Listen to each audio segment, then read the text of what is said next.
computer. There you go. Your speaker is not working properly. Why? Check my speaker. Oh, they're saying they can hear you fine though. Yeah. They're texting me there. Okay, perfect. I'm glad everyone can hear. Sorry to interrupt. I'll go back to Arshad's presentation. It just occurred to me I didn't hit record for you. There you go. Okay, but everybody heard me, right?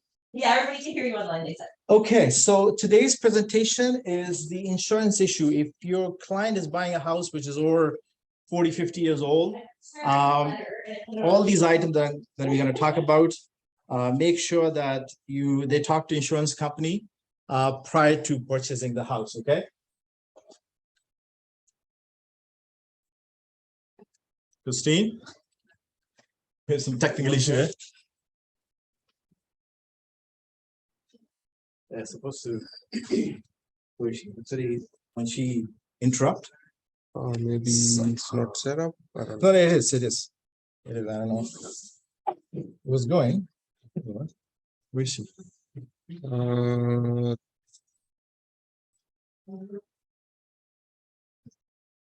Sorry, guys. Just a minute.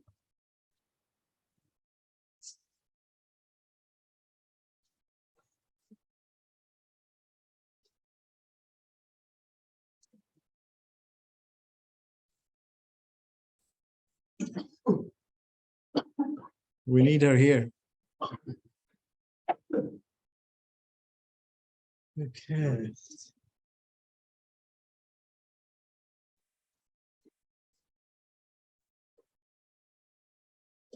Apologize, guys. My clicker is not working. Oh, this is stuck again. That's your presentation. That always happens. Always, yeah. Always happens when I go back to the Zoom meeting. There we go.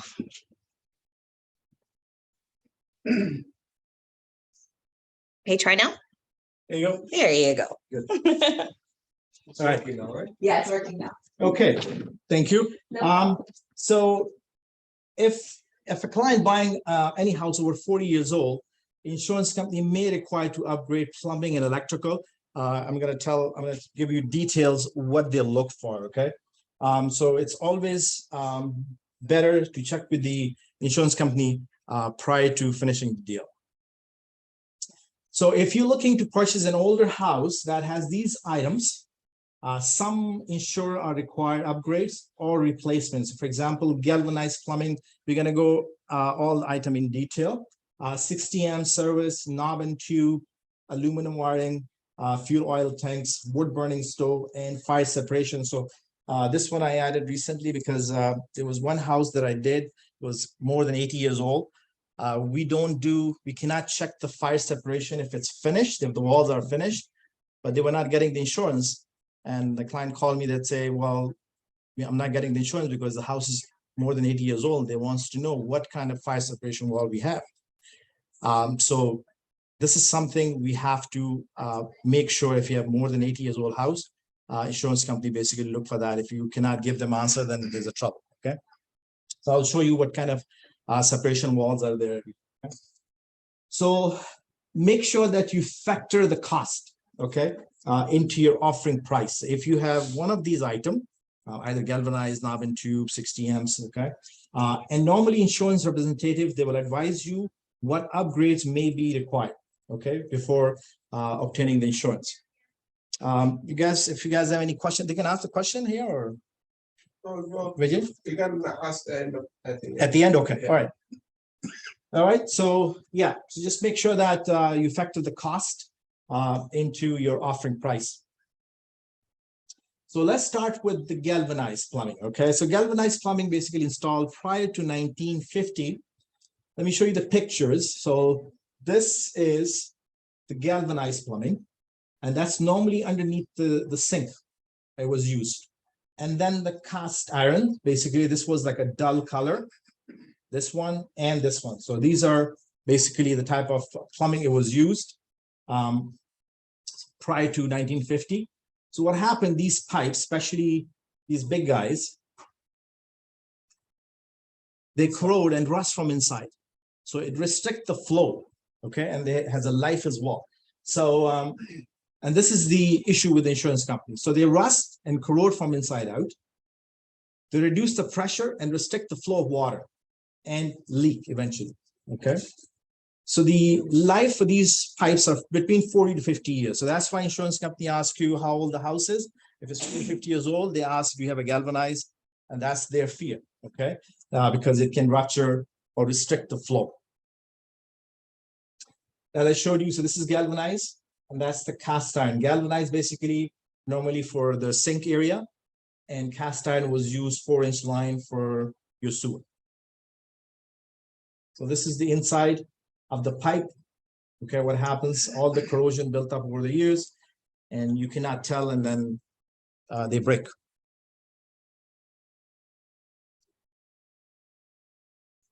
Okay, so 60 amps. Okay, they were commonly installed prior to 1950.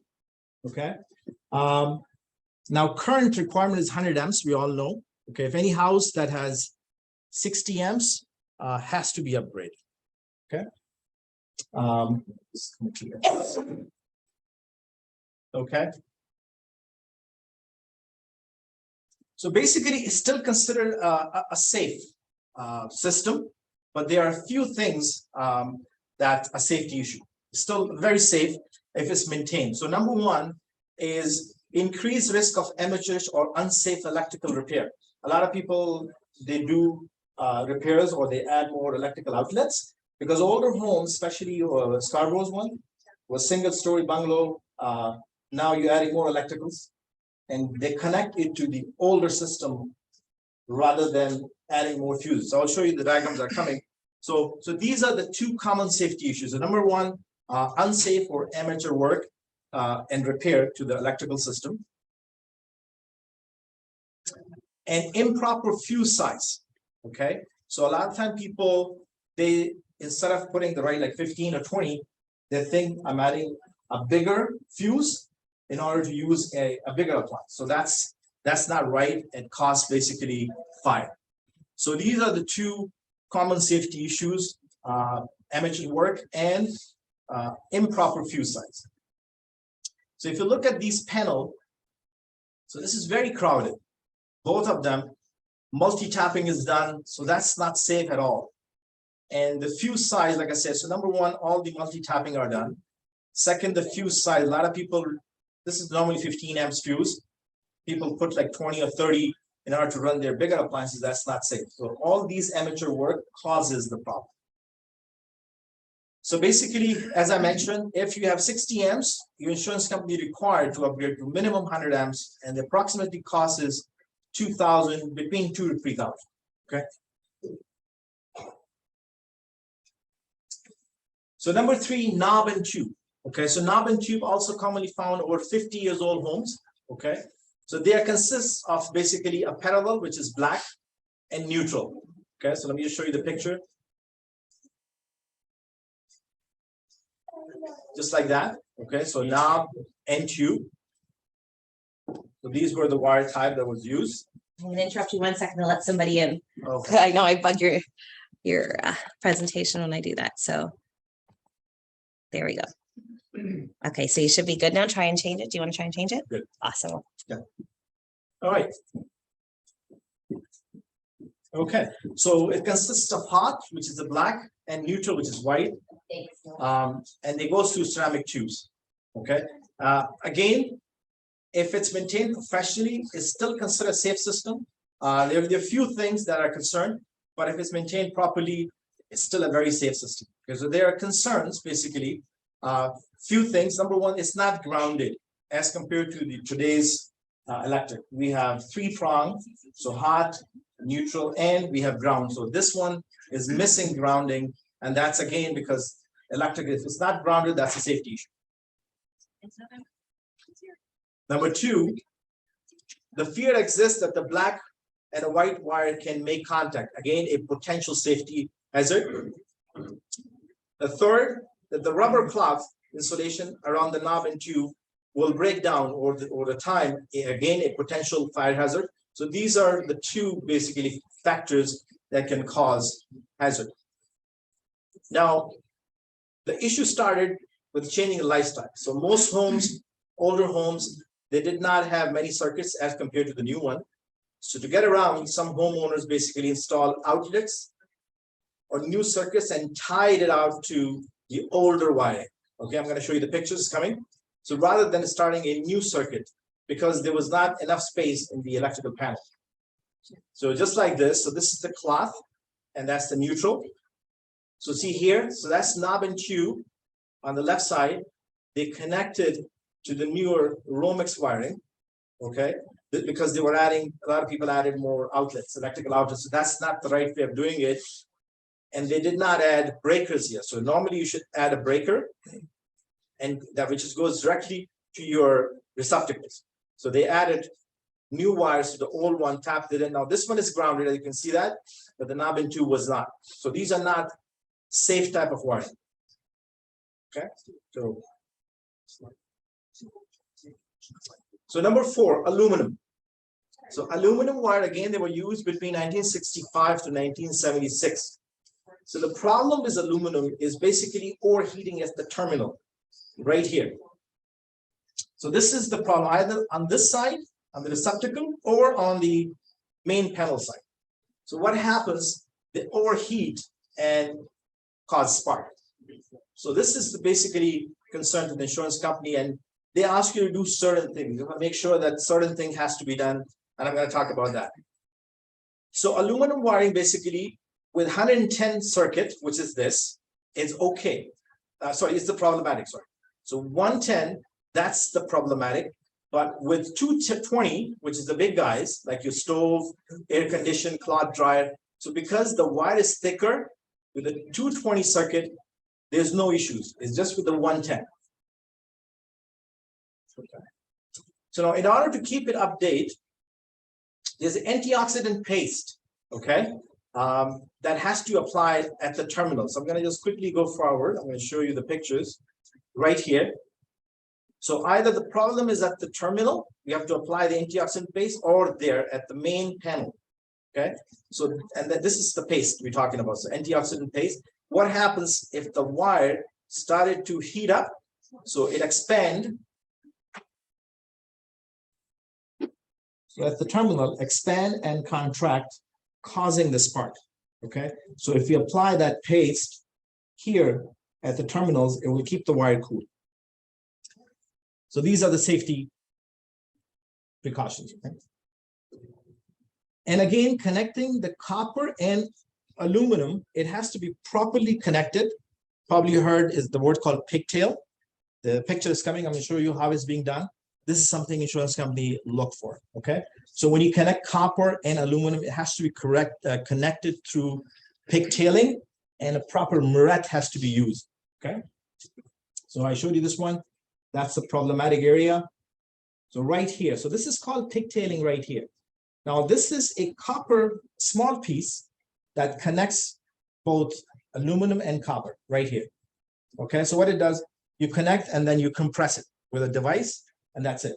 A very simple process. This is called pigtailing. This was the older style of pigtailing which insurance company worried, and that's the wrong way of doing it. If you look at this, the capulum. So this device is called capulum. Okay, so that's the right way of doing it. We use that in order to connect both wires. Previously, it was not done, and they just used to connect aluminum and copper and the murret, and you can see the problem. It was a fire hazard.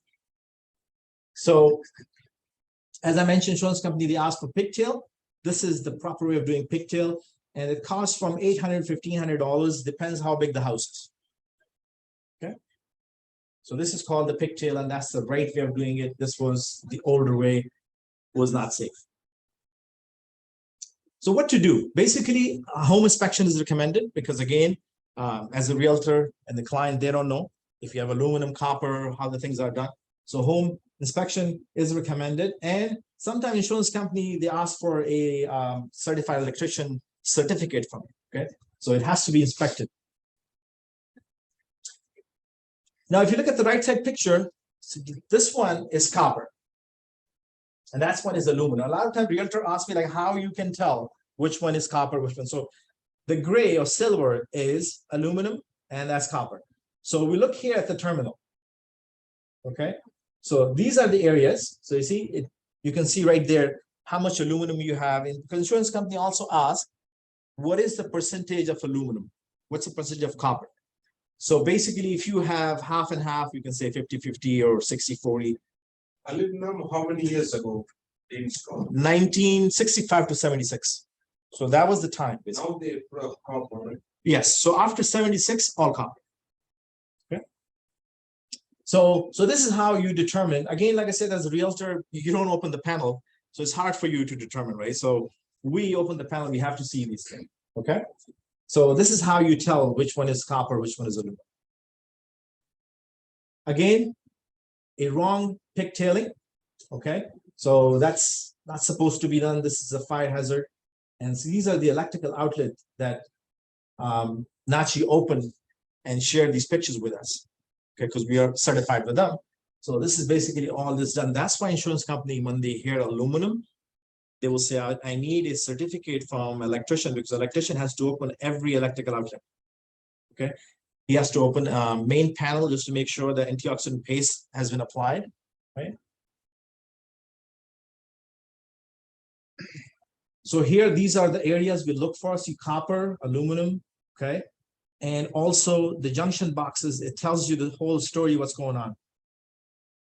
And also, if the basement is not finished, if you can see the wires, it does say aluminum on it. So that will help you finding out how much aluminum we have. You see all the encroach there, it's burnt. That's why it's very important, especially as inspector, I open electrical panel always. Because even though we're not supposed to, but if you don't open it, how are you going to know? The aluminum, right? Yes. You see all the burn sign? So these are, if something happening like this, that's very dangerous. Okay, so fuel oil tanks. Again, oil tank older than 25 years has to be replaced. Any house with oil tank, this is our job as inspector. We have to tell the client, if it's more than 15 years old, you have to replace it. Otherwise, you're not going to get insurance. Okay, so buried oil tank may not be found because, again, they are buried. We cannot tell much. I've seen very few, but mostly it's above ground. So insurance company basically won't provide protection. They will give you insurance, but they won't provide protection unless the oil tank is replaced or you switch to natural gas. So that's why they want to see the age. If it's more than 25 years old, you're not going to get the protection. Okay. And sometimes people, they do get the insurance, but the premium going to be very high. Okay. So it all depends upon the insurance company. So with as many as like 7,000 oil tank spills in Canada every year. Okay. That's basically tightening the environmental regulations. So still in Canada, we have 1.5 million homes that fueled by oil. Okay. And most of the tank basically, they were installed in between 1960 and 1970.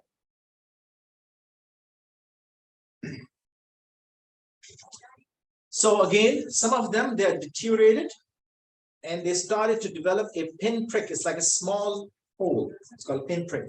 So this is what happens, okay? Above ground, not the below, we cannot see. If something is happening, we don't know. Okay. And then leak the fuel lines, and the problem can be undetected for many months and years. So even fuel supply company will not take a new customer if the tanks basically are not inspected or replaced. The supply. So home with the fuel tanks should also ensure that the insurance coverage for the environmental damage. There's a pictures coming. I'll show you what it means to their properties and the neighbors, because sometimes it can spill and can go to your neighbor, and it's very costly, very costly. Okay. So this is very important. Like most insurance company will provide the cleanup cost coverage of damage. Okay. But not all policies cover cleanup and replacement costs for the actual earth. So make sure that your clients, you educate them that when if they have oil tank, when they talk to the insurance company, make sure they have all these coverages, especially the around the house, under and around the house.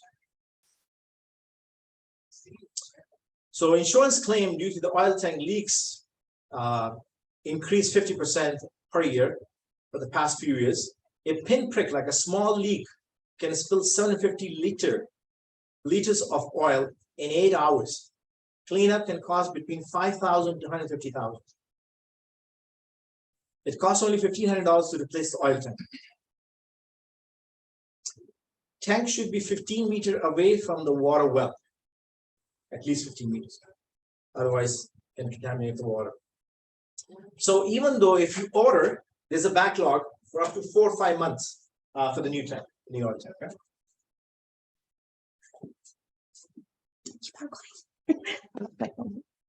All right, so what's the problem with the underground tank? Okay, so again, underground oil tanks, they're more than 25 years old.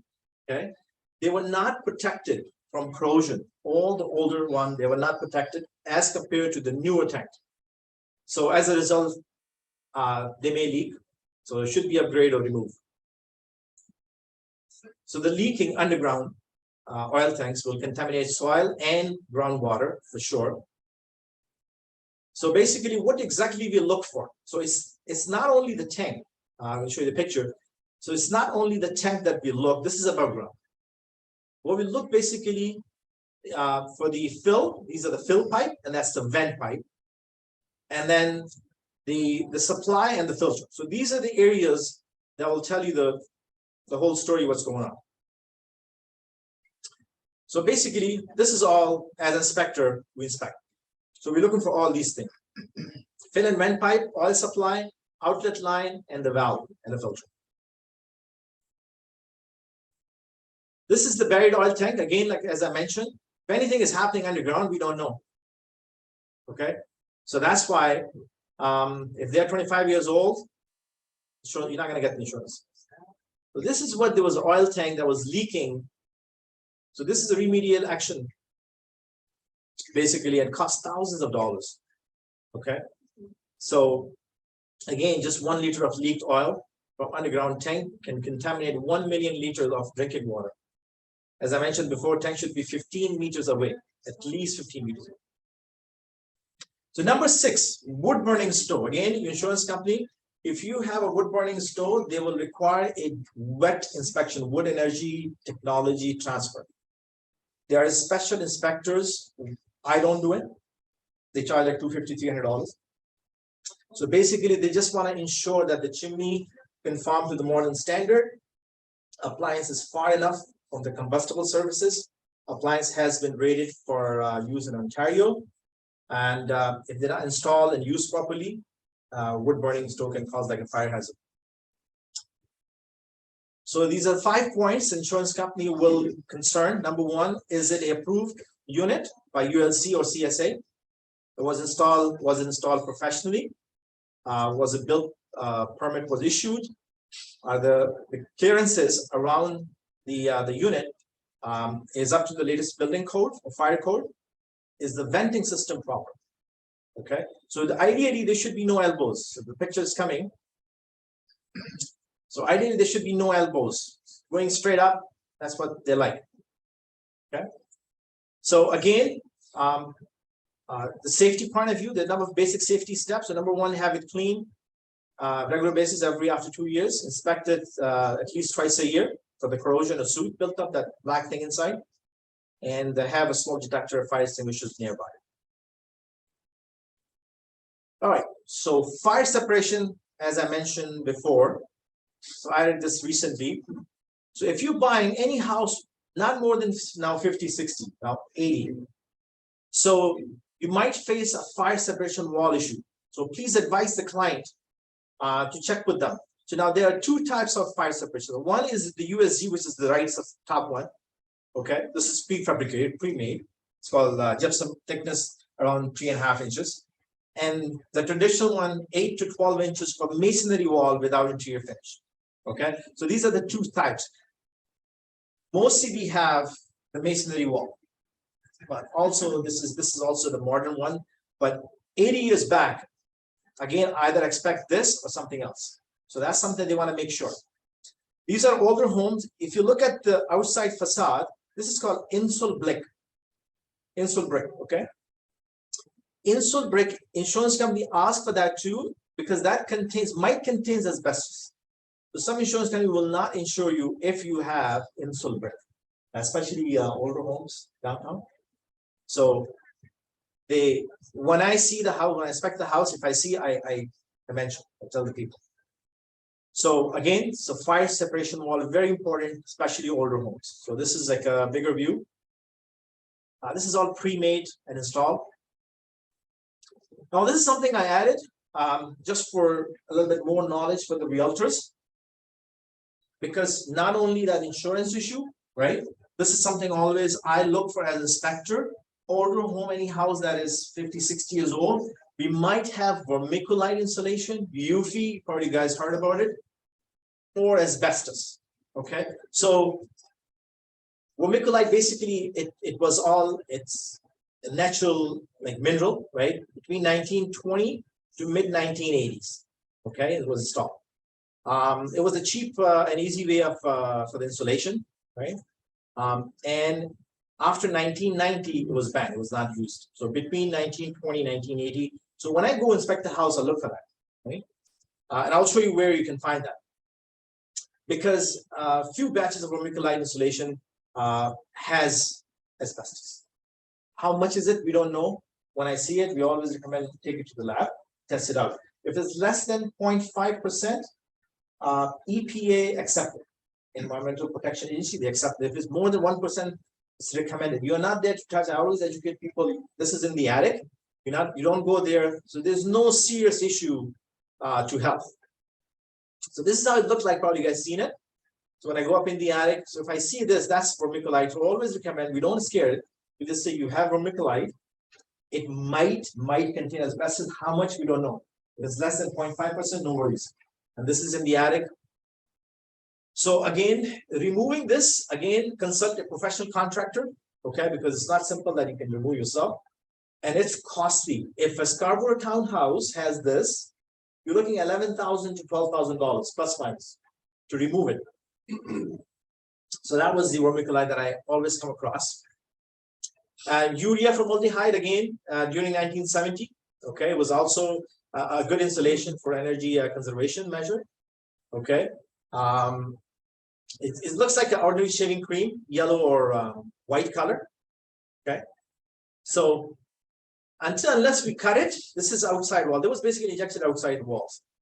Unless we cut it, we don't know. Okay, this is the basement. Yes, if I see something like this, I know there's a UV. A lot of people ask, do we have UV or not? Well, if I don't see it, I don't know. Okay, so this is what it looks like. And again, the fumes, urea formaldehyde, again, our carpet gives you more fumes than this. If the house is 50 years old, honestly, there's nothing left. All the fumes are gone. Everything's gone. Okay, number third, asbestos. Okay, so asbestos, again, a naturally occurring mineral. Okay, 3/4 of the world's supply comes from Quebec.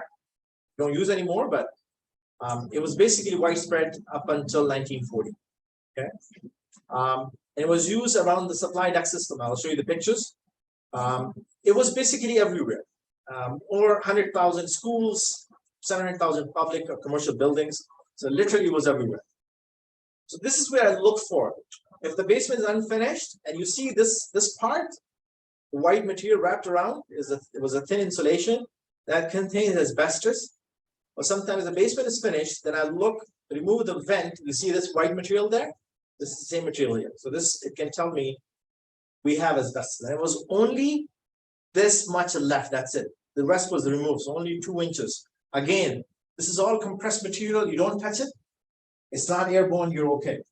But if you ask for remediation, all the abatement, the company will come remove only one win, $250. So I tell people, don't worry about it. Duct tape it. This is vent. This is vent. So I just remove the cover. So you put a vent on top. Okay, so if the basement is finished, we cannot see it. This is the only way we can do. Okay. So that's it.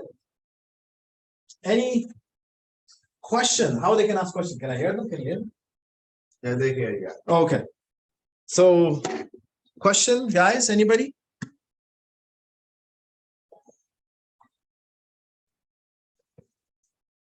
Oh, we need Kasim. I think last time there was a speaker. Christine, we need you. I'm all set. So how are we gonna hear? Yeah, I'm gonna go back here now. If anybody has any questions for you. Okay. Yeah, how's everybody doing online? Sorry, I was a little MIA there. Everybody doing good online? Do you guys have any questions for Arshad? So far about the content? Yeah, Sudha, you good? Do you want to ask a question, Sudha?